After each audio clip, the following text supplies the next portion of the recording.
Champion, owner of Control Your Mod, a division of Champion Insurance Services. Today, we're going to talk very briefly about how to establish an effective return to work and transitional duty program for your injured employees. Now, when an employee is injured on the job, the number one goal is obviously to make sure they're safe and okay, but then is to get them back on the job as quickly as possible. Now, why is it so important as an employer to get injured employees back on the job fast? One of the biggest reasons is lost time and indemnity payments are approximately 50% of your work comp costs. Now, when you realize the impact that the cost savings has on your bottom line and how much you would need to increase sales just to cover the increased cost of your work comp lost time payments, it changes the game. For example, let's consider this simple transitional duty and return to work case. Estimated number of days saved while off work is 35.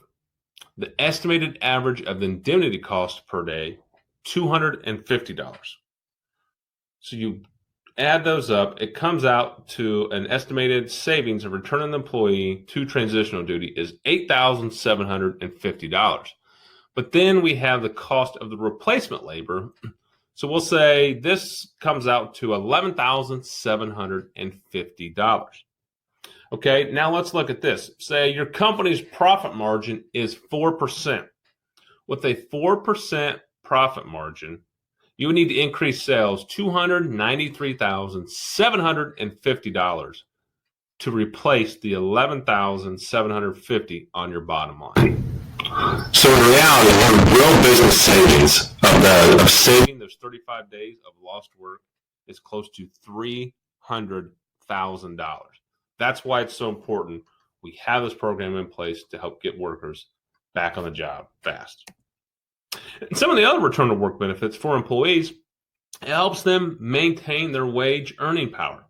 It keeps employees from becoming both physically and psychologically limited, and even losing their marketable job skills.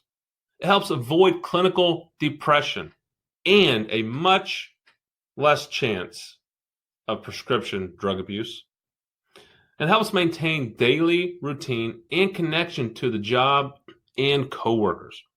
Now, for employers, it helps keep skills and services of trained employees sharp. It helps improve employee retention. And it helps minimize the indemnity costs and helps control the ultimate work comp cost. So what are some things to include with your return to work? Put your transitional duty policy in writing and distribute it to all of your employees. Your transitional duty policy describes your company's general philosophy of the return to work and transitional duties. It lets everybody know what to expect when something happens. And it also reflects your reporting structure, culture, and business practices. Guys, this is a high-level document that describes a general explanation of your policy.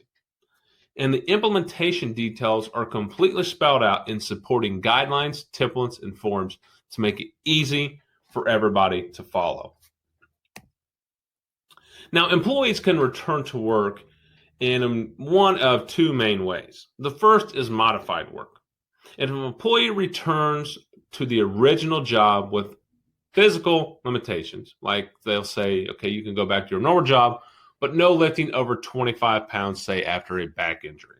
Or we can perform alternate work. So when the injured employee is unable to perform the physical requirements of a job, a temporary alternative job is provided, such as a different position or even working in a different part of the company. Now, keep in mind, when you have 15 or more employees, you must comply with the Americans with Disability Act, or ADA, and that's even for the injured on the job employees. Now, this means that you cannot discriminate, and you must provide reasonable accommodations for the injured employee. For more information on your return to work options in Americans with Disability Act, I invite you to click on the link below for my LinkedIn article to read more. And as always, if you need any help, please feel free to reach out. I'm always here. Thanks.